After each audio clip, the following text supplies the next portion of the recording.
Пораката на новоизбраниот председател Доналд Трамп до неговиот избор за највисок советник за здравје беше едноставна. Биди ентузијаист, рече тој на митинг непосредно пред изборите. Ќе го пуштам да биде ентузијаст за здравје, ентузијаст за храна, за лекови.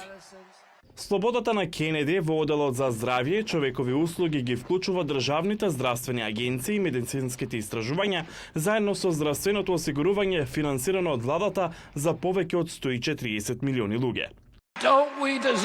Зарем не заслуживме председател на САД кој ќе ја направи Америка повторно здрава?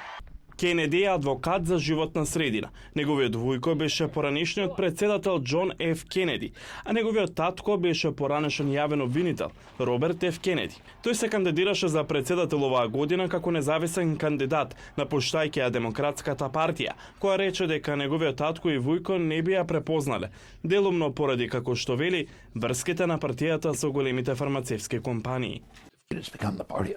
Стана партија на цензура, стана забава на големите фармацевски компании. За време на пандемијата на коронавирусот, Кенеди ги подржа лажните тврдења кои вклучуваа поврзаност меѓу вакцините и аутизмот и постоењето на заговор на американската влада да користи вакцини против ковид за да експериментира врз црнци и латиноамериканци. Кенеди вели дека не е против сите вакцини, но не сака тие да бидат задолжителни.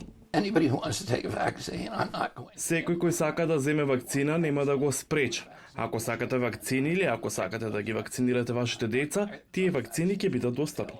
Светската здравствена организација ги нарекува вакцините глобална успешна приказна, што спаселе милиони животи. Став што телото на Обединетите нации го повтори кратко откако Трамп ја објави својата намера да го номинира Кенеди на највисоката здравствена функција. Вакцините се причина поради која многу повеќе преживеале до полнолетство отколку кога било досега. Тие се толку ефективни што речиси се жртва на нивниот успех. Скептицизмот на Кенеди за вакцините може да влијае на тоа дали осигурителните компании ќе продолжат да ги обезбедуваат, вели поранешниот координатор за одговор на коронавирусот на администрацијата на Бајден, доктор Ашиш Џа.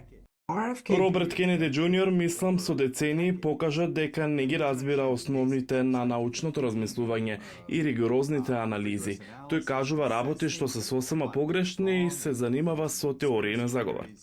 Подржувачите на јавното здравје изразија загриженост за ставовите на Кенеди дека ХИВ не предизвикувал СИДА и дека флуорот треба да се отстапи од водата за пиење во САД. Лидерот на републиканците во представничкиот дом Мајк Џонсон вели дека Трамп и неговиот кабинет имаат мандат да ги размрдаат работите. Статус кво не функционира за американскиот народ. Тие се луѓе кои ќе влезат и ќе донесат вистински реформи, значајни реформи во агенциите што ги водат. Доколку биде потврден, Кенеди би бил начело на агенција со повеќе од 80.000 вработени низ САД и ширум светот, со буџет од $1,7 трилиони.